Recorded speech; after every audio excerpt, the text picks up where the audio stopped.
Silakan duduk, ibu-ibu yang terkasih, shalom. Bagaimana kabarnya hari ini? Luar biasa ya, walaupun lagi ada masalah tetap luar biasa ya, karena Tuhan kita Tuhan yang luar biasa. Saudara, hari ini saya pengen kita sama-sama belajar tentang satu tokoh dalam Alkitab. Ya, biasanya tokoh dalam Alkitab tercatat karena kebaikannya, karena luar biasanya, tapi kali ini tidak. Dan ini seringkali disangkut pautkan dengan wanita. Makanya kalau ada perempuan yang jahat, orang bilang begini, ih itu memang ada roh Isabel. Ya, seringkali dengar ya, ih itu memang Isabel. Kita seringkali mengucapkan, tapi hari ini mari kita belajar sama-sama. Apa sih dosa Isabel itu yang akhirnya membuat Tuhan itu murka dan bahkan namanya tercatat sebagai orang yang paling jahat, saudara ya. Mari kita buka bersama Wahyu 2 ayat 20 sampai ayat yang ke-22 dulu. Wahyu 2 ayat yang ke-20 sampai ayat yang ke-22 kita akan baca sama-sama. Di situ ada Tuhan, ada firman Tuhan yang menceritakan tentang bagaimana Tuhan itu murka ya kepada Isabel. Mari kita baca sama-sama 1, 2, 3. Tetapi aku mencela engkau karena engkau membiarkan wanita Isabel yang menyebut dirinya nabiya mengajar dan menyesatkan hamba-hambaku supaya berbuat zina dan makan persembahan-persembahan berhala. Dan aku telah memberikan dia waktu untuk bertobat, tetapi dia tidak mau bertobat dari zinahnya. Lihatlah, aku akan melemparkan dia ke atas ranjang orang sakit, dan mereka yang berbuat zinah dengan dia akan kulemparkan ke dalam kesukaran besar jika mereka tidak bertobat dari perbuatan perempuan itu. Saudara, salah satu yang Tuhan murkai dari Isabel ini, kita tahu Isabel ini adalah permaisuri dari Raja Ahab ya. Ketika Ahab menikah dengan Isabel, maka disitulah awal kegoncangan dari kerajaan Israel, saudara. Kenapa? Karena Isabel ini dosanya yang pertama adalah dia itu sangat membenci Allah. Ya, Isabel itu sangat membenci Tuhan, dan otomatis kalau orang membenci Tuhan, orang itu membenci kebenaran. Amin. Nah, apa dosa Isabel yang sangat membuat Tuhan murka? Yang pertama, dia itu membenci kebenaran. Saudara, seringkali kita ini ke gereja, kita ini seringkali beribadah. Tapi berapa banyak di antara kita yang sungguh-sungguh hidupnya mencintai kebenaran? Ada hal-hal di hidup ini yang harus kita putuskan antara kita mau ikuti jalan Tuhan atau mau mengikuti keinginan kita. Banyak orang konseling sama saya, Bu Debbie, suami saya selingkuh, Bu. Ya aduh, saya sudah coba ngalah tapi tetap nggak bisa, Bu. Gimana ya caranya? Saya bilang berdoa. Dia balas, cuma berdoa, Bu. Saya bilang ya iya, nggak ada yang lain. Dan tetap layani suami. Berdoa dan layani suami. Iya, yang lain nggak ada, Bu, pilihan? Enggak lah, maunya pilihan yang lain apa? Misalnya cerai gitu. Ya, semua orang pengen cari jalan pintas. Hidup ini bukan soal kita ini menderita atau kita ini, tapi percayalah saudara, mari kita melihat dengan cara pandangnya Tuhan. Amin. Bahwa di balik setiap penderitaan itu pasti ada hikmah yang Tuhan mau beri. Karena kan kita ini jadi orang itu gini ya, dia menikah nih. Ya saya tanya sama ibu itu, ibu kenapa mau bercerai sama suami? Ya kan siapa yang tahan, Bu, diginiin, Bu. Ya dulu waktu menikah siapa yang suruh nikah? Ya ibu sendiri kan, ya iya sih saya sendiri. Ya lah sekarang harus bayar harga, Bu, karena kalau ibu bercerai, ibu nikah lagi sama orang lain belum tentu. Sekarang itu saudara, banyak orang itu yang coba-coba ya. Saya lebih suka sekarang konseling orang yang bukan Kristen daripada orang Kristen. Benar. Ya lewat channel YouTube saya ada begitu banyak orang yang diberkati lewat kebenaran firman. Saudara tahu orang yang bukan Kristen itu banyak yang dengerin khotbah-khotbah saya di YouTube. Ada yang bilang, ibu saya bukan orang Kristen, tapi saya selalu nonton khotbah ibu. Kenapa? Karena saya mencintai kebenaran. Wow, bukan Kristen. Dan mereka kalau konseling itu gini, Bu, tolong Bu doakan saya, Bu, apakah Tuhan itu masih berkenan? Saya pengen mengerti jalan kebenaran, Bu. Saya pengen hidup sungguh-sungguh dalam kebenaran. Itu orang yang bukan Kristen. Kalau orang Kristen konselingnya saudara, Bu, saya udah sama suami gak cocok Bu, mau tanya dong orang Kristen boleh cerai? Ya itu saudara, ya saya bilang gak boleh bercerai orang Kristen, kok Ahok boleh? Saya bilang kamu mau jadi seperti Yesus atau mau jadi seperti Ahok? Amin. Ya, kenapa Tuhan membenci Isabel dan dia murka? Nanti kita lihat bagaimana cara matinya Isabel itu menggenaskan sekali. Yang pertama karena dia membenci Tuhan, dia membenci kebenaran. Saudara, kita punya pilihan setiap hari ketika kita menghadapi persoalan dalam rumah tangga. Kita bisa memilih untuk mengasihi suami atau kita bisa memilih membenci dan meninggalkannya. Pilihan ada di tangan kita. Tapi bagaimana kita ini mencintai kebenaran atau kita mau hidup menurut daging kita sendiri, itulah yang nanti akan kita pertanggungjawabkan di hadapan Tuhan. Semua orang pengen lari. Percayalah saudara, kita tidak punya pilihan selain melakukan kebenaran. Amin. Karena hanya kebenaran yang bisa bikin hidup kita berbahagia. Ya saudara mau coba lari dari sesuatu yang tidak benar. Ya dari sesuatu yang benar lalu melakukan yang tidak benar. Anda tidak akan pernah menemukan kebahagiaan di dalam kehidupanmu. Jadi hari ini lebih baik hadapi persoalanmu. Dan ambil keputusan untuk tetap hidup melakukan kebenaran.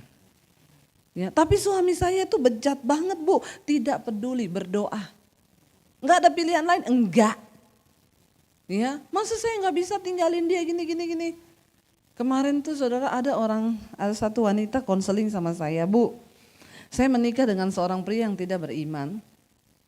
Terus dia itu kasar Bu, ya dia pukulin saya gini. Saya mau tanya Bu, kalau saya dipukulin KDRT gitu boleh nggak saya tinggalin dia? Saya bilang gini, ya kalau memang ibu di KDRT ya lari untuk sementara, benar nggak saudara? Ya masa bodoh di situ tinggal dipukulin terus ya bisa mati Bu. Ya berarti bisa tinggalin sementara dulu pergi ke rumah orang tuamu atau gimana. Ini dia konseling kan begitu saudara ya. Jadi udah selesai. Besokannya ada seorang bapak konseling sama saya. Bu, iya istri saya itu sudah bertahun-tahun tidak melayani saya. Terus ya saya selama ini bergumul berdoa supaya Tuhan itu memberikan saya jalan keluar. Terus waktu saya lagi berdoa dan bergumul, Tuhan kirim perempuan lain. Haleluya ya saudara ya. Orang Kristen itu suka bikin jalan sendiri. Ya ngeri loh. Terus saya bilang Pak, ya jadi Bu saya mau tanya kalau saya hidup sama perempuan itu karena saya rasanya lebih cocok sama perempuan ini. Yang Tuhan kirim. Pret. Ya. Terus Pak, jadi saya mau tanya Bu, bisa kan saya menikah sama dia? Dia kasih ayat-ayat firman Tuhan. Daud punya istri banyak, Salomo punya istri banyak. Masa saya nggak boleh? Terus saya bilang gini, nggak boleh Pak apapun alasannya. Tapi perempuan itu senasib sama saya Bu. Dia sudah tidak dipedulikan oleh suaminya. Jadi kami sama-sama cocok. Terus saya bilang tetap nggak boleh. Tapi 2 hari yang lalu ada perempuan konseling sama ibu dan dia bilang dia di KDRT suaminya dan ibu bilang dia boleh pergi meninggalkan suaminya. Kan itu ibu yang bilang. Ini orang 2 kalau di depan saya baptis ulang saudara. Ya saya rendam agak lama 15 menit gitu ya. Biar dia buka mata langsung di rumah Bapak di sorga. Saya bilang oh jadi saya tuh dijebak. Ceritanya kamu tuh perempuan itu konseling sama saya, dia menjebak saya. Pak dia gak cerita kalau dia punya laki-laki lain. Kalau dia cerita dia punya laki-laki lain, saya bilang gak boleh biar lu di KDRT biar sampai bengkak-bengkak terima aja. Ngeri gak saudara orang Kristen sekarang ya? Jadi dia konseling sama saya, waktu saya bilang bisa Bu tinggalin dulu. Dia bilang sama laki-laki itu boleh kata Bu Debbie boleh. Saudara orang Kristen sekarang kalau konseling itu bukan cari kebenaran. Tapi cari pembenaran. Ngeri loh. Jadi hamba Tuhan sekarang tuh harus hati-hati. Makanya saya tuh sekarang kalau ada orang konseling langsung ngomong, Bu suami saya kasar, suami saya langsung tanya, Anda punya pil? Karena biasanya begitu tuh. Ya. Jadi saudara mengerikan ya ternyata apa yang saya sampaikan disampaikan sama, tapi kan ibu bilang boleh dia tinggalkan suaminya. Lah perempuan yang konseling itu, itulah yang Tuhan kirim buat saya. Aduh saudara ya. Yang begini-begini ini yang namanya roh Isabel ini. Dia tahu kebenaran, tapi dia tidak mau melakukan kebenaran. Dia nggak cari kebenaran, dia cari pembenaran. Makanya saya bilang saya malas konseling orang Kristen. Lebih baik konseling orang yang bukan Kristen, yang sama sekali belum tahu kebenaran. Dan mereka bilang, ibu saya pengen ibu untuk hidup dalam kebenaran. Kasih tahu saya apa itu jalan kebenarannya Tuhan. Mari kita bertobat saudara. Jangan sampai kita ini punya roh Isabel. Apa itu roh Isabel? Roh yang tidak mencintai kebenaran. Karena dia tidak mencintai kebenaran, dia membunuh semua hamba-hamba Tuhan. Dia bunuh nabi-nabi Allah saudara, ini perempuan memang rohnya luar biasa. Kenapa? Karena dia benci sama kebenaran. Dia bunuh semua hamba-hamba Tuhan, nabi-nabi Allah, dia bunuh saudara. Hati-hati dari sikap kita, mungkin kita tidak sadari, kita tidak membunuh secara fisik. Tapi seringkali kita membunuh secara mental. Ketika orang mau melakukan kebenaran, ya, dan kita ini memberi contoh yang tidak benar, saudara mari kita belajar sungguh-sungguh hidup dan berkata Rasul Paulus bilang begini, yang aku inginkan adalah berada di dalam Kristus, bukan dengan kebenaranku sendiri, tapi dengan kebenaran Kristus. Karena ngeri sekarang banyak orang Kristen tapi mereka tidak hidup menurut jalan kebenarannya Tuhan, tapi mereka bikin jalan kebenaran mereka sendiri. Bertobatlah, ini roh Isabel yang pertama. Roh yang tidak mencintai kebenaran bahkan membenci kebenaran. Yang kedua, di sana dengan jelas firman Tuhan berkata, dia adalah Isabel itu wanita yang hidup penuh dengan roh zina. Ibu-ibu yang terkasih, ya, hari-hari ini kita melihat ya, dan dosa yang paling luar biasa bekerja itu dosa persinahan. Sekarang itu banyak rumah tangga yang hancur, kenapa? Semua karena persinahan. Kita sebagai seorang wanita, kita harus sungguh-sungguh berdoa. Mari kita hidup dalam kekudusan. Terutama tolong perhatikan cara kita berpakaian, amin. Sebagai wanita yang punya Kristus dalam hidup kita, perhatikan apalagi kita sebagai wanita yang sudah bersuami. Ya, enggak usah pakai yang kebuka-kebuka, amin. Ya. Udah pahanya kebuka, ya atasnya kebuka, semua kebuka. Alkitab tuh berkata ya kalau ada laki-laki melihat kita lalu dia menginginkan kita dalam hatinya, dia sudah berzina dalam hatinya. Pertanyaannya, kenapa ada laki-laki melihat perempuan lalu dia timbul roh zina? Berarti perempuan ini membawa roh zina. Ya, Isabel itu ditegur Tuhan, kenapa? Karena Alkitab berkata, ya, tetapi aku mencela engkau, tadi Wahyu 2 ayat 20, tetapi aku mencela engkau karena engkau membiarkan wanita Isabel yang menyebut dirinya nabiah menyesatkan hamba-hambaku berbuat, ya supaya mereka berbuat zina. Hamba-hamba Tuhan disesatkan supaya berbuat zina, ngeri enggak saudara? Ya, pendeta jatuh dalam persinahan banyak, ya. Makanya tolong ibu-ibu, Anda juga sebagai jemaat jangan bikin pendeta jatuh dalam persinahan, amin. Ya, terutama kita ibu-ibu sebagai wanita yang terhormat, kita ini punya suami, kita membawa nama Kristus, berpakaianlah dengan cara yang terhormat, amin. Karena orang akan melihat dirimu itu dari cara berpakaianmu. Gak usah yang kebuka-buka, udah dibawa kebuka, di atas kebuka, makanya kuntilanak bilang, saya sama orang Kristen lebih kudus saya.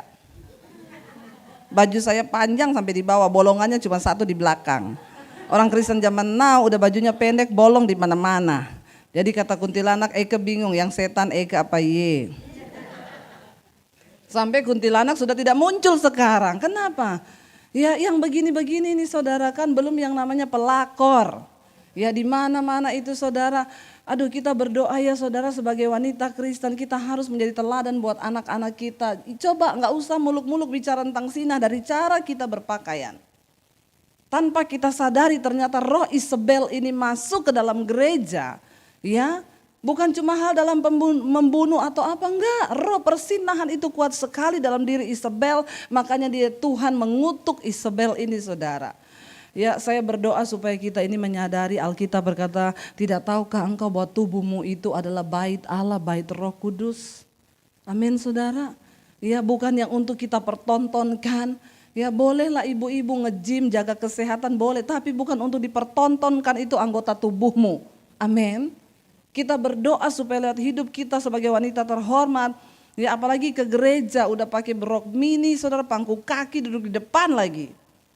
Kalau yang khotbah perempuan kayak saya masih bagus. Kalau yang khotbah bapak-bapak, dia khotbah sambil Ya, kata bapaknya ini pencobaan di depan mata. Jangan saudara ya, kita berdoa yuk sekarang. Kenapa Tuhan murka dengan Isabel? Saya berdoa buat semua wanita Kristen hari-hari ini. Kita harus mengajari kepada anak-anak kita bagaimana cara mereka beretika dalam kekristenan. Cara kita berpakaian. Wanita yang elegan itu dinilai dari bagaimana cara dia berpakaian, saudara.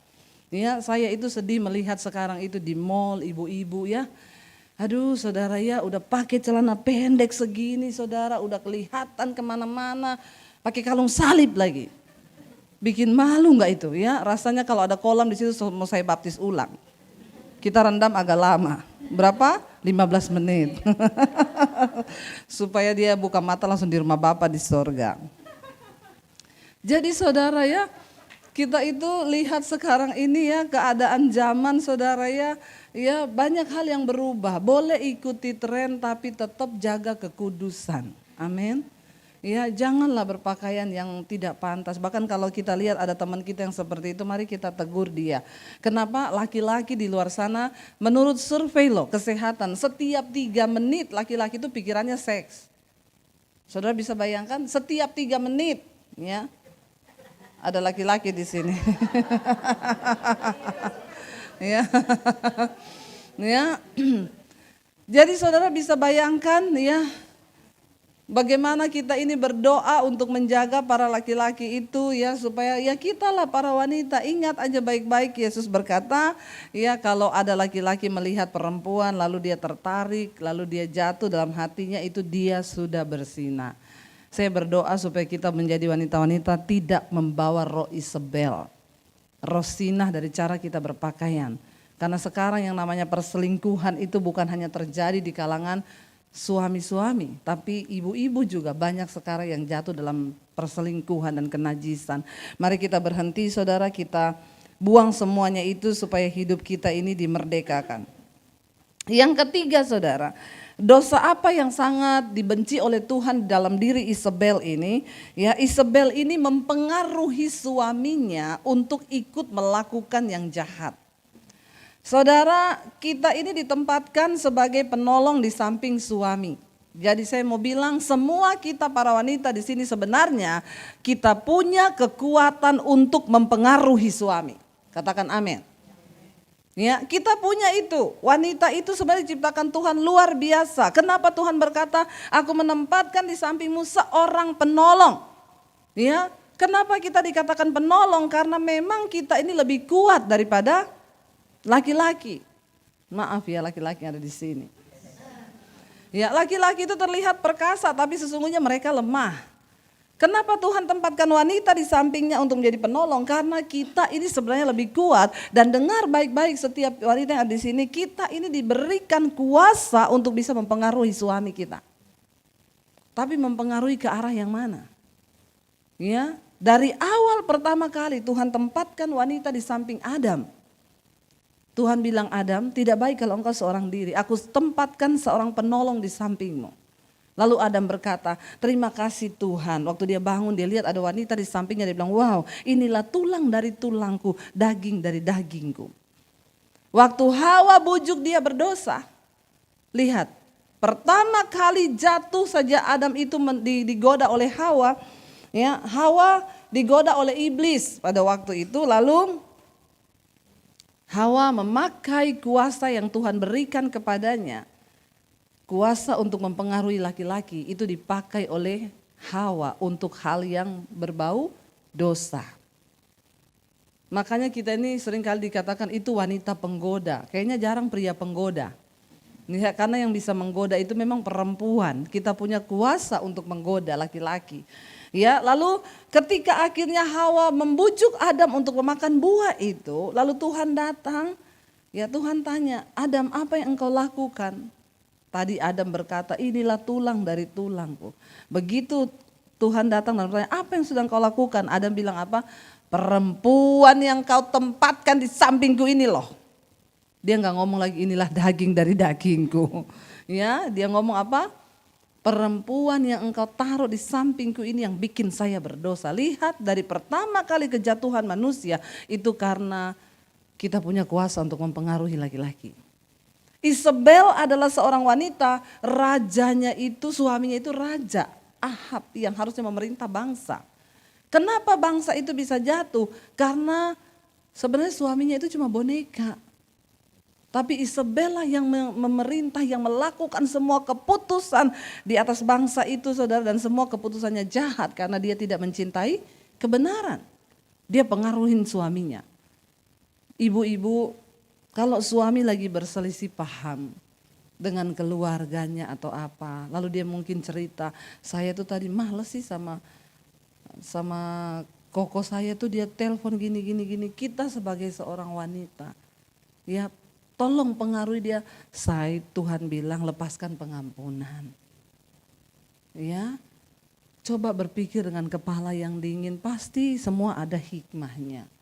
Jangan suami pulang, males banget, tadi si Cici telepon ini, makanya itu kan keluargamu kan. Ya, ikutin terus itu apa yang keluargamu ngomong, ikutin. Ini loh orang Kristen yang punya roh Isabel ini. Amin ibu-ibu. Ya, coba kasih dia, kita ini wanita ditempatkan di samping pria menjadi penolong. Makanya istri harus kuat di dalam firman. Amin. Kita nih harus kuat di dalam firman. Kenapa? Kita ini penolong dalam sebuah rumah tangga. Kuat atau tidaknya rumah tangga pernikahan itu ada di tangan istri sebenarnya. Kenapa? Karena kita pendoa, kita penolong. Suami itu hanya bisa mengikuti kalau kita punya kekuatan untuk mempengaruhi. Pakailah kuasa yang sudah Tuhan berikan itu untuk mempengaruhi suami kita melakukan kebenaran. Amin. Ya, kalau kita ajak dia berdoa, ayo Pak berdoa yuk, kamu aja yang berdoa. Ya udah gak apa-apa, ambil alih dulu, dia belum bisa menjadi imam. Ngantuk nih, pegang tangannya dia. Ayo kita berdoa dalam nama Yesus Tuhan. Ya, satu saat itu Tuhan itu pasti melihat dan apa yang kita lakukan yang kebaikan itu pasti akan transfer kepada dia, saudara. Ya, jangan setiap kali kita berantem, ya kamu kan gak bisa jadi imam yang baik dalam rumah tangga. Apa itu pendeta ngomong kamu itu laki-laki gini-gini. Please. Ya, jangan bawa roh Isabel di dalam rumah tangga kita. Amin. Terus ingatin suami dengan firman Tuhan. Ya, dia mau pergi kerja, doain dalam nama Yesus, aku berdoa ya. Saya percaya nanti pasti Tuhan akan memberkati engkau. Saudara, saya sudah bersaksi di sini, ada seorang ibu, dia telepon saya, Bu Debbie, saya lihat channel YouTube ibu, iya saya mau sharing sama ibu. Suami saya kemarin kena pelakor, Bu. Jadi pelakor itu datang menawarkan saham. Ya, hati-hati ibu-ibu ya. Memang di luar sana pelakor itu lebih mencari bidikan mereka itu bukan cowok bujangan ya, tapi bidikan mereka itu bapak-bapak yang berduit. Ya, sekali lagi karena memang bapak-bapak itu lebih punya hati kan, harta dan properti. Jadi menjadi bidikan mereka. Dengan berbagai cara itu dimasukin. Dia bilang awalnya perempuan itu nawarin saham Bu ke suami saya ya.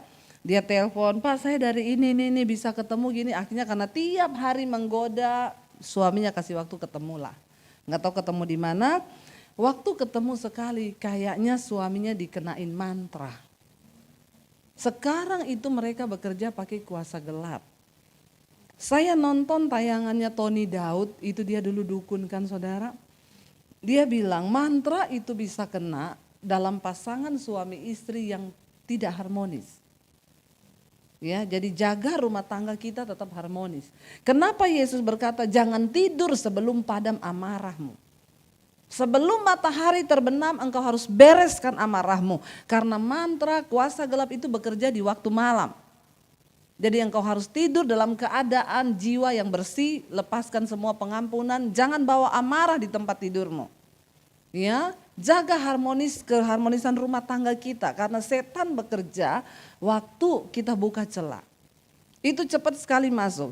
Lalu Tony Daud itu bilang mantra bekerja 7 tahun. Begitu masuk ke salah satu suami itu 7 tahun. Baru bisa lepas. Kecuali ada pengecualian, istri tetap melepaskan pengampunan dan mau berdoa supaya mantra itu lepas dari suaminya. Tapi saya yakin kalau udah kena begini, jarang, hanya bisa dihitung dengan jari istri yang masih mau tetap berdoa. Kebanyakan kita kalah dengan kedagingan kita, ya seperti Isabel tadi memilih untuk ya biarin aja lah, lu mau sama itu perempuan ya pergi aja lu sana.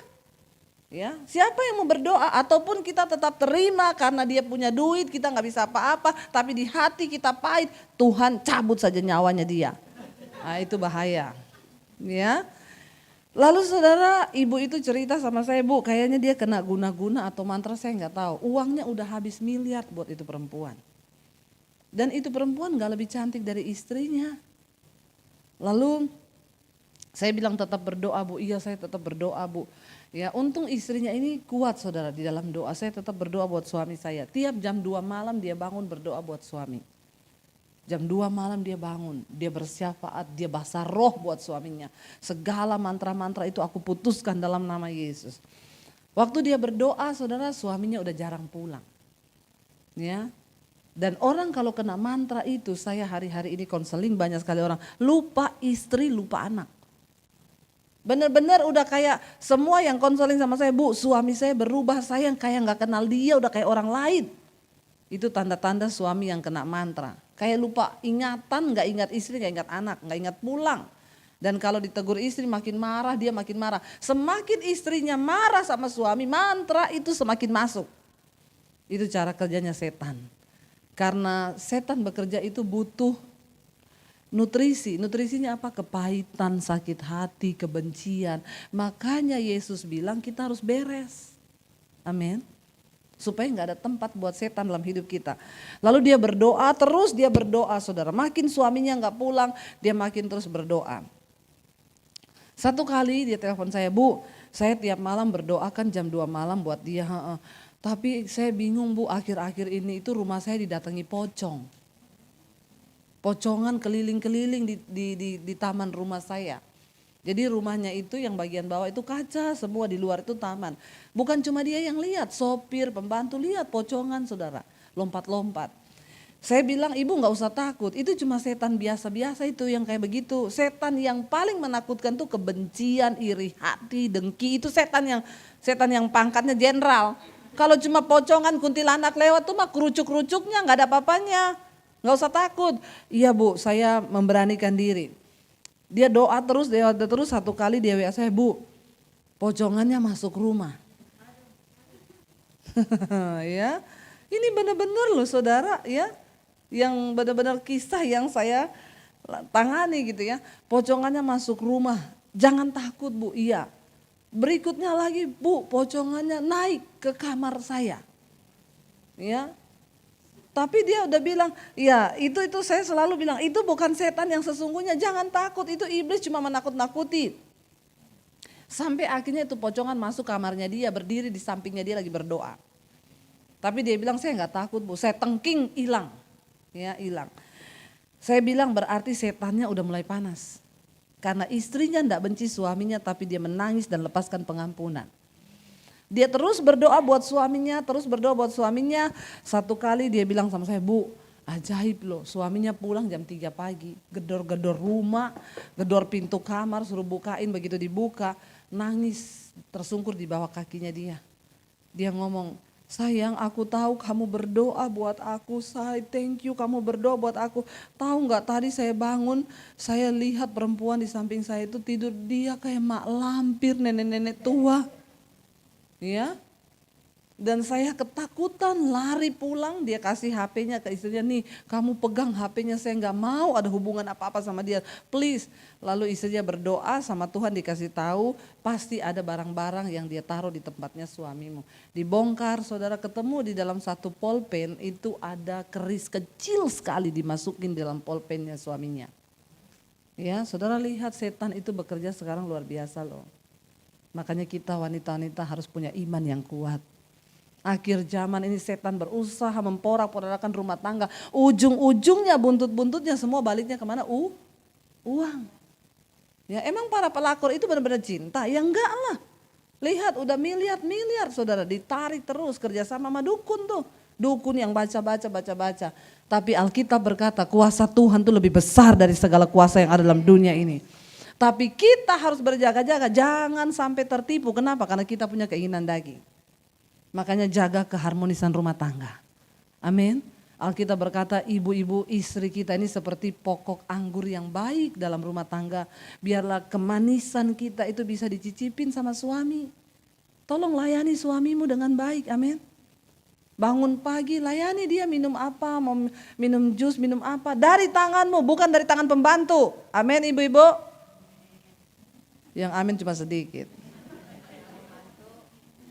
Ya, jangan dari pembantu yang mbak tolong potongin pepaya, mbak tolong potongin itu apel, mbak tolong please ya. Ada yang bilang gini, saya khotbahin Amsal 31, istri yang cakap dia bangun waktu hari masih gelap, dia menyediakan makanan buat seisi rumahnya. Ada ibu-ibu sosialita yang gak terima dan ngomong gini, Bu kita kan ibu-ibu orang kaya punya pembantu, ngapain juga kita yang harus bangun. Saya bilang itu istri di Amsal 31, itu istrinya orang kaya. Coba saudara baca baik-baik, dia punya banyak pelayan, tapi dia bangun hari masih gelap, dia mengatur pekerjaan untuk para pelayan-pelayannya. Jadi tidak ada alasan kita sebagai istri tidak melayani suami kita, amin. Yang belum melayani tolong besok pagi bangun. Ini kok menertawakan saya? Ampuni mereka Tuhan, karena mereka tahu apa yang mereka lakukan ini. Benar ibu-ibu ya. Saya selalu bertanya kepada suami saya, bagaimana cara saya menghormati kamu? Suami saya bilang, kalau kamu itu bangun pagi, kamu siapin semua yang saya butuhkan, apa yang saya mau, itu tandanya kamu sudah menghormati aku. Dan saya melakukan itu. Setiap bangun pagi saya siapin semua sarapan. Ada mbak, tapi saya nggak pernah suruh mbak potong pepaya buat suami saya. Dengan tangan saya sendiri, itu berbeda. Kenapa? Waktu engkau melakukan firman Tuhan, maka firman itu akan berdampak dalam kehidupan rumah tanggamu. Amin. Lakukan kewajiban kita sebagai seorang istri yang benar, yang mencintai kebenaran. Anak-anakmu mau berangkat, tumpang tangan di atas kepalanya. Jangan anak pergi kerja, suami pergi kerja masih ngorok. Yang begini nih dibaptis, ulang. Rendam berapa lama? 15 menit. Udah pinter semuanya. Ya, biar dia buka mata langsung di rumah Bapa. Mari kita lakukan kewajiban kita. Jangan anggap sepele apa yang firman Tuhan katakan. Ya, istri yang takut akan Tuhan tuh mahkota suaminya. Dia bangun waktu hari masih gelap. Dia menyediakan semua makanan seisi rumahnya. Suaminya tidak takut karena dia berpakaian rangkap. Dia tertawa tentang hari depan. Tidak ada kekhawatiran dalam hatinya. Kenapa? Karena dia mencintai kebenaran. Please ibu-ibu, jaga rumah tanggamu dalam keharmonisan. Supaya tidak ada celah suamimu. Masa lagi kayak begini, cari uang aja susah. Ya. Terus suamimu tidak terlayani, di rumah emosi, dia pergi keluar, ketemu di sana para pelakor itu halus lembut. Alkitab berkata di dalam kitab Amsal, perempuan jalang itu bibirnya meneteskan madu. Ya, itu ada di Amsal. Para pelakor itu mulutnya meneteskan madu. Sementara istri di rumah mulutnya penuh dengan racun. Bagaimana suami bisa dikuatkan? Mari kita buang roh Isabel dari dalam kehidupan rumah tangga kita, amin. Kita menjadi istri-istri yang benar-benar menjadi penolong bagi suami kita, apalagi keadaannya lagi begini, tetap dorong dia, pengaruhi suamimu untuk mencintai Tuhan. Kalau tidak bisa dengan kata-kata, dengan doa, menangis di kaki Tuhan, supaya suamimu mencintai Tuhan. Kenapa? Jangan coba cari laki-laki lain, gak usah lah. Ya, dapat laki-laki lain tinggal lebih baik dari suami kita kok. Apa yang ada di depan mata sudah itu yang terbaik. Gak usah lihat rumput tetangga lebih hijau. Ya, lihat saja apa yang ada di depan kita itu yang harus kita jalani. Amin. Gak usah ngomong itu ya teman saya sama suaminya kok bahagia banget. Ya, kita semua punya jalan hidup masing-masing. Tetap melakukan firman Tuhan itu bagian kita. Yang berikutnya, apa yang dimaksud dengan roh Isabel yang kita gak boleh ada? Saudara coba kita buka 1 Raja-Raja 21. Kitab 1 Raja-Raja 21 kita akan lihat saudara bagaimana Isabel ini benar-benar menjadi istri yang luar biasa jahatnya. Di sana ada satu kisah, kita akan baca sama-sama secara bergantian. Judul perikopnya adalah kebun anggur Nabot, ya. Ayat 1, sesudah itu terjadilah hal yang berikut. Nabot orang Yisrael mempunyai kebun anggur di Yisrael di samping istana Ahab orang Samaria. Jadi Ahab ini suaminya Isabel kan punya istana, di sampingnya dia itu ada kebun anggur. Baca ayat yang kedua, 1, 2, 3. Berkatalah Ahab berikanlah kepadaku supaya kujadikan kebun sayur, sebab aku akan memberikan kepadamu kebun anggur yang lebih baik daripada itu sebagai, atau jikalau engkau lebih suka, aku akan membayar harganya kepadamu dengan uang. Jadi ini Ahab ini suaminya Isabel ini orangnya tamak, raja, udah punya istana. Saya mau tanya, istana itu kira-kira kecil atau besar?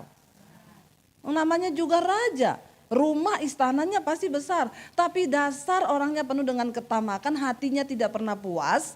Dia pengen lihat di samping istananya itu ada kebunnya Nabot di situ, saudara, yang ditanami anggur.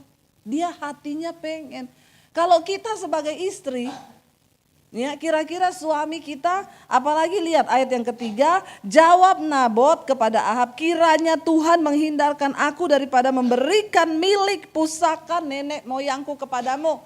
Waktu Ahab tanya mau beli kebun itu, Nabot jawab apa? Kiranya Tuhan menghalangi aku untuk menjual ini tanah warisan kepunyaan nenek moyang. Saya nggak mungkin jual. Tuhan jauhkan daripadaku sebagai orang yang mata duitan atau kepengen apa. Kalau kita lihat di sini mentalnya Ahab sama mentalnya Nabot, ya, siapa yang lebih berpuas diri? Nabot, dia mungkin cuma punya itu. Ahab tawar dengan harga tinggi, saya kasih kebun yang lebih baik, mungkin lebih luas. Saya kasih dengan harga uang yang lebih mahal kalau kamu mau. Tapi Nabot bilang apa? Tuhan, jauhkanlah kiranya daripada aku, jangan hatiku kepengen uang lalu aku menjual tanah warisan ini punya nenek moyangku. Kalau kita punya suami, lalu dia kepengen ada sesuatu yang begitu. Lalu orangnya yang punya tanah gak kasih, kira-kira kita ini kasih nasihat apa sama suami? Tolong ibu-ibu, jawab saja, tidak usah takut. Kalau salah saya tidak hukum, kalau benar juga tidak dapat sepeda. Ya, siapa yang mau jawab? Kalau suami kita sudah punya rumah gede, masih kepengen orang punya, lalu orang itu gak mau kasih. Kita jawab, kita nasihati sama suami kita apa? Ya, atau karena lagi di sini jadi jawabannya semua bagus. Karena nggak mau sama Isabel. Jadi jawabnya semua gitu ya. Udahlah say, kan rumah kita juga udah gede. Kamu juga mau buat apa ini, istana kan besar sekali. Ngapain lagi sih, cukupkanlah dirimu dengan apa yang ada padamu. Beneran? Halo. Kalau lagi mau beli tas, terus suaminya nggak kasih. Ini sih contoh kasusnya berbeda tetapi nilainya sama. Lagi mau beli tas, terus suami bilang, tasmu kan udah banyak, ngapain sih beli-beli terus yang mahal-mahal. Hello, ibu-ibu jawabnya apa? Pergi beli duluan. Nah, ini saya baptis ulang lagi. Enggak 15 menit, kalau ini 20 menit. Ya, saya rendam agak lama. Ibu-ibu, kita itu ditempatkan sebagai seorang penolong. Kalau saya mau beli apa aja saya tanya dulu sama suami. Sekalipun saya punya uang sendiri, saya mau beli apa saya tanya, saya boleh? Dia bilang enggak boleh, enggak. Amin. Halo ibu-ibu, kenapa kita harus hidup sampai seperti itu? Kita sedang melakukan firman Tuhan, itu membentuk kita belajar mengalahkan keinginan daging kita. Karena kalau keinginan daging kita gak dikalahkan, kita jadi seperti Isabel. Makanya itu sering kita dengar orang bilang, kayak Isabel. Kita gak ngerti apa itu roh Isabel yang gini-gini. Kalau engkau punya keinginan, suamimu ngomong jangan, ya jangan. Demikian sebaliknya, suami punya sesuatu dalam ketamakan yang pengen gini, kita juga nasihati. Kalau suami itu lihat hidup kita bijaksana, kita bukan tipe wanita yang menghambur-hamburkan uang untuk sesuatu yang sifatnya kedagingan. Saya yakin Saudara punya kekuatan untuk mempengaruhi suamimu. Kenapa? Karena dia melihat betapa saleh dan sucinya hidup istrinya itu. Amin. Kenapa saya juga ngomong ke suami saya apa, dia pasti dengar. Karena dia ngomong saya apa ya saya dengar. Pernikahan itu dibangun dengan sebuah komunikasi, bukan cuma lewat mulut, tapi lewat hati. Amin. Ketika kita belajar melakukan firman Tuhan, maka disitulah kekuatan kita. Bagaimana kita bisa mempunyai kekuasaan untuk mempengaruhi suami waktu engkau belajar taat kepada firman Tuhan. Alkitab berkata, jika ada suamimu yang belum bertobat, hai istri-istri, menangkanlah dia tanpa perkataan, hanya dengan perbuatan. Supaya ketika dia melihat perbuatan istrinya yang saleh itu, maka dia akan juga bertobat dan tunduk kepada kebenaran. Ini bukan saya yang ngomong, ini Alkitab yang ngomong. Dan kalau Alkitab ngomong itu salah? Enggak, selalu pasti benar. Kenapa suami kita nggak lihat dia bertobat? Karena kita juga tidak tunduk kepada kebenaran. Tapi kalau kita melakukan kebenaran, Alkitab bilang suami kita akan melihat kita betapa saleh dan murni iman istrinya. Dan saya percaya apa yang kita ngomong dia pasti dengar. Amin ibu-ibu. Kita berdoa ya supaya kita menemukan benar-benar. Ya lalu apa yang terjadi ayat yang keempat. Lalu karena Nabot gak kasih ya. Lalu masuklah Ahab ke dalam istananya dengan kesal hati dan gusar. Karena perkataan yang dikatakan Nabot orang Yisrael itu kepadanya. Tidak akan kuberikan kepadamu milik pusaka nenek moyangku. Maka berbaringlah ia di tempat tidurnya dan menelungkupkan mukanya dan tidak mau makan. Agak-agak alay juga nih suaminya. Ya, sampai gak mau makan gara-gara pengen tanah tapi gak dikasih. Ya, ayat yang ke-6. Ayat yang kelima baca sama-sama. Lalu datanglah Isabel istrinya dan berkata kepadanya, apa sebabnya hatimu kesal sehingga engkau tidak mau makan? Sebenarnya perhatian sih, benar nggak? Masih bagus sih Isabel ini perhatian. Ada istri yang walaupun suaminya udah puyeng, pusing apa, nggak mau tahu dan tidak mau tahu. Kayaknya lagi puyeng biarin aja, syukur. Ya, siapa suruh uang bulanan nggak lancar. Bertobat ya ibu-ibu. Ya, dia datang loh, dia lihat suaminya lagi puyeng, lagi galau. Kenapa? Dia bilang, apa yang bikin kamu galau? Ayat yang ke-6. Lalu jawabnya kepadanya, sebab aku telah berkata kepada Nabot orang Yisrael itu, berikanlah kepadaku kebun anggurmu dengan bayaran uang.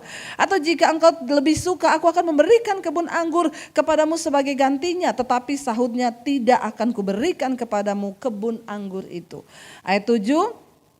Kata Isabel istrinya kepadanya, bukankah engkau sekarang yang memegang kuasa atas Israel? Ini ya istrinya ya, perhatikan saudara roh Isabel. Ya, bukannya gini udahlah istanamu kan udah gede.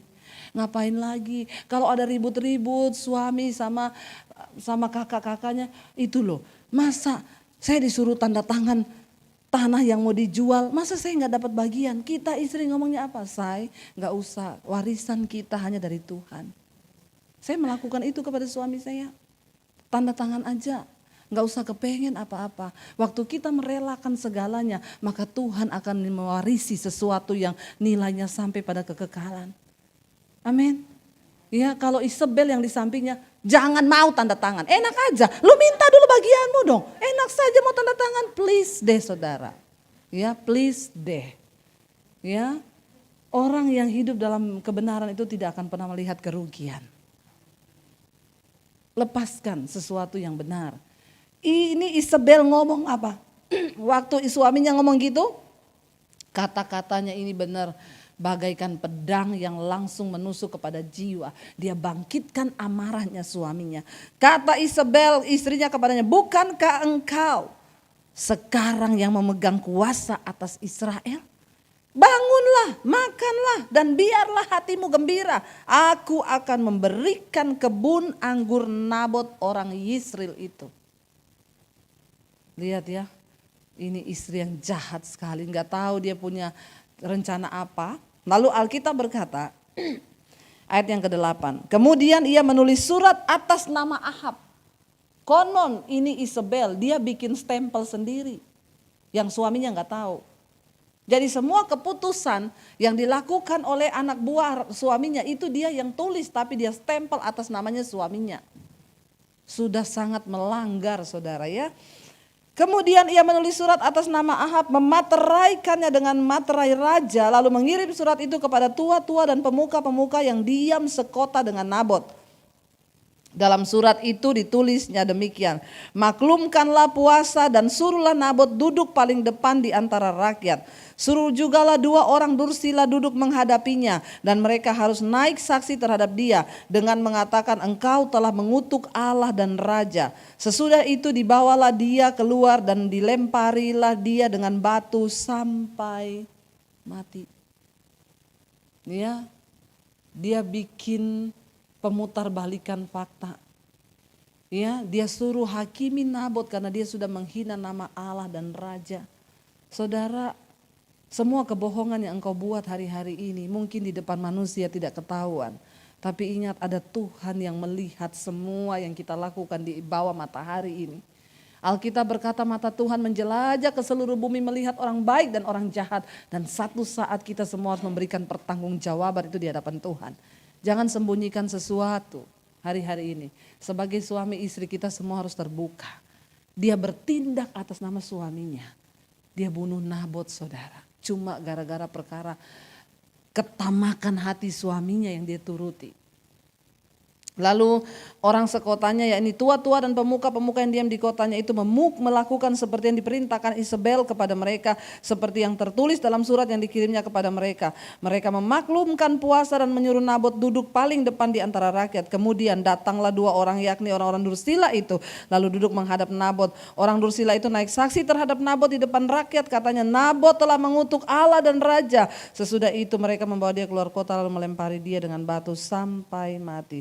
Setelah itu mereka menyuruh orang kepada Isabel mengatakan Nabot sudah dilempari sampai mati.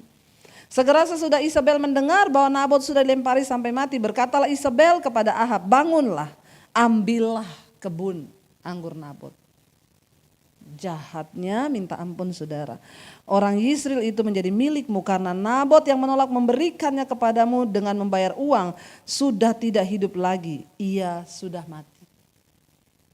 Ya, ayat 16, segera sesudah Ahab mendengar bahwa Nabot sudah mati, ia bangun dan pergi ke kebun anggur Nabot orang Yisrael itu untuk mengambil kebun itu menjadi miliknya. Tetapi datanglah firman Tuhan kepada Elia orang Tisbe itu. Ya, dikatakan apa bunyinya? Bangunlah, pergilah menemui Ahab raja Israel yang di Samaria. Ia telah pergi ke kebun anggur Nabot untuk mengambil kebun itu menjadi miliknya. Katakanlah kepadanya demikian, beginilah firman Tuhan. Engkau telah membunuh serta merampas juga. Katakan pula kepadanya beginilah firman Tuhan, di tempat anjing telah menjilat darah Nabot, di situ jugalah anjing akan menjilat darahmu.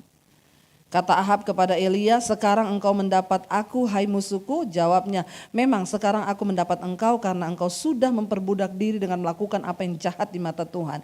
Sesungguhnya aku akan mendatangkan malapetaka kepadamu. Aku akan menyapu engkau dan melenyapkan setiap orang laki-laki dari keluarga Ahab, baik yang tinggi maupun yang rendah kedudukannya di Israel. Dan aku akan memperlakukan keluargamu sama seperti keluarga Yerobeam bin Nebat dan seperti keluarga Beasa bin Ahia, oleh karena engkau menimbulkan sakit hatiku, kata Tuhan, dan oleh karena engkau mengakibatkan orang Israel berbuat dosa. Juga mengenai Isabel, Tuhan telah berfirman, anjing akan memakan Isabel di tembok luar Yisrael. Siapa dari keluarga Ahab yang mati di kota akan dimakan anjing, dan yang mati di padang akan dimakan burung di udara. Sesungguhnya tidak pernah ada orang seperti Ahab yang memperbudak diri dengan melakukan apa yang jahat di mata Tuhan, karena ia telah dibujuk oleh Isabel istrinya. Bahkan ia telah berlaku sangat keji dengan mengikuti berhala-berhala, tepat seperti yang dilakukan oleh orang Amori yang telah dihalau Tuhan dari depan bangsa Israel. Saudara, tidak ada satupun yang tidak akan kita tuai di dalam hidup ini. Mari, kenapa? Karena tanah mencatat semua perbuatan hidup kita, dan satu saat kita pasti akan menuai. Ya, jangan bawa sesuatu yang tidak benar dalam rumah tangga kita. Mari sebagai wanita-wanita kita mau berdoa. Tuhan, taruh hanya kebenaran-Mu dalam hidup kami. supaya kami juga membawa pengaruh yang benar itu. Yang terakhir, apa dosa Isabel yang sangat menyakiti hati Tuhan? Kalau kita lihat Wahyu pasal 2 ayat yang ke-22 di sana dikatakan, lihat aku akan melemparkan dia ke atas. Kenapa? Karena dia tidak, ayat yang ya bertobat, tentang pertobatan di sana dikatakan, mengajar menyesatkan hamba-hambaku, tetapi ya itu ya, tetapi ia tidak mau bertobat dari sinahnya. Lihatlah aku akan melemparkan dia ke atas ranjang orang sakit, dan mereka yang berbuat zina akan kulemparkan. Kenapa? Karena mereka tidak mau bertobat dari perbuatan-perbuatan perempuan itu. Saudara, selama masih ada waktu, ya, mari kita sungguh-sungguh hidupi kebenaran. Ada orang pun bilang begini, kenapa ya orang baik itu cepat mati, tapi orang jahat tuh enggak mati-mati. Ya. Saudara tahu jawabannya kenapa orang jahat gak mati-mati? Di dalam kitab Yesaya Tuhan berkata begini, aku tidak berkenan kepada kematian orang fasik, tetapi aku berkenan kepada pertobatannya. Bagi Tuhan, Tuhan lebih senang menunggu memberikan waktu kepada orang fasik untuk dia bertobat. Karena Tuhan gak suka dengan kematian orang fasik. Tapi kalau sudah terlalu orang fasik itu hatinya tidak tersentuh untuk bertobat, maka Tuhanlah yang akan menjatuhkan murkanya atas orang itu, dan dia tidak mendapat kasih karunia Tuhan lagi. Apa dosa yang tidak diampuni dalam Alkitab? Alkitab berkata cuma ada satu dosa yang tidak terampuni di Alkitab. Dosa menghujat Roh Kudus.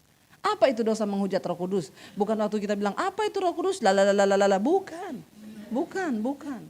Menghujat Roh Kudus itu artinya apa? Tiap hari Roh Kudus akan berbicara di dalam hatimu untuk bertobat. Waktu kita melakukan sesuatu yang bertentangan dengan kebenaran, maka Roh Kudus akan menginsiapkan dia bicara, hatimu ndak beres, bertobat. Kita abaikan suara itu, besok kita abaikan suara itu namanya engkau menghujat Roh Kudus. Makanya itu dosa yang tidak terampuni. Karena ketika engkau tidak mau bertobat, hatimu dikeraskan dan tidak mau mendengar suara Roh Kudus, engkau sedang menimbun murka Allah atas dirimu. Dan itulah dosa yang tidak terampuni. Saya berdoa supaya kita semua para wanita Tuhan hari ini, kita mau sungguh-sungguh mengejar kebenaran dan perkenanan Tuhan dalam hidup kita. Amin. Buang semua dosa Isabel dari hidup kita supaya kita berkenan. Kita bangkit berdiri bersama.